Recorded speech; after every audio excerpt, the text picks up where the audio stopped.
whenever somebody is diminishing the value of life when they're talking about actually extinguishing a life, they'll also lean on the idea of sentience. Well, that the child's not sentient. They're not really having those thoughts themselves that I'm inside of mommy's belly, but there is an unspoken bond there that is there. There's something that transcends language that is at some point severed if they're gone. Yep. The question I have for you is how often do you know, maybe you don't, how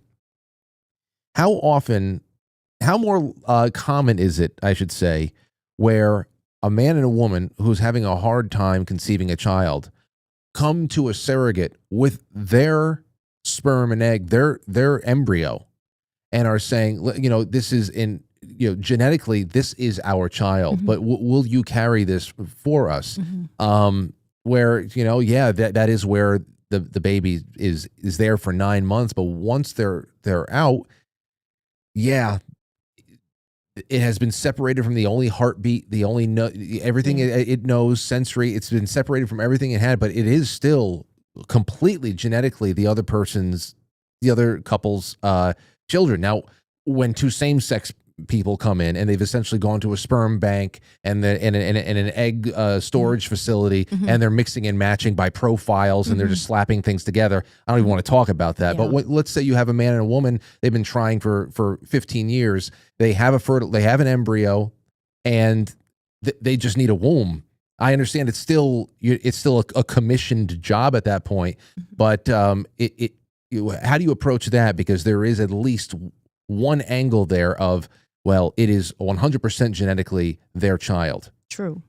But how were those genes attained?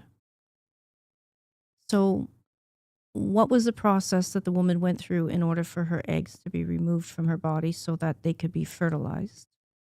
And then same with his sperm. And then they're implanted into another woman. So while it's true that the source was a man and a woman who were married, let's say, and they were the parents of this coming child, the enactment that brings forth that life is without the dignity and the respect that that child is deserving. So you're still having to take that embryo and that egg and put it together. And force it together. And then you're implanting it into another person. And the aspect that, the child loses, but that surrogates, that mother, there's a psychological dichotomy that she goes through. Yeah.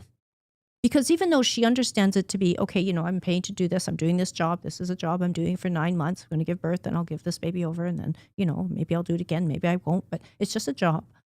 But the attachment that actually forms subconsciously and almost against the woman's will. It's like she doesn't want to form necessarily a bond with the child growing in her womb, but her body forms a bond with that child in her womb. Out of necessity. Yeah. For its survival. Yeah, it has to. And so there's this psychological effect that has to deteriorate the woman's ability to sensitivity, to empathy.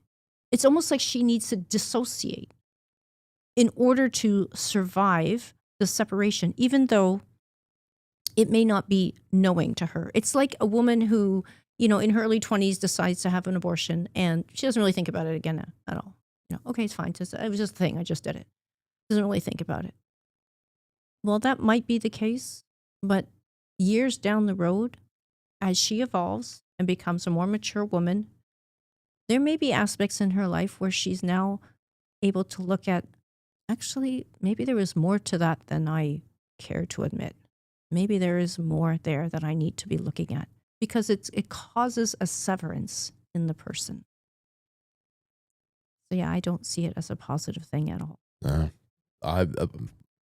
Very well put. It's the first time we've actually had a complete conversation about this on this show. I'm glad I had it with you.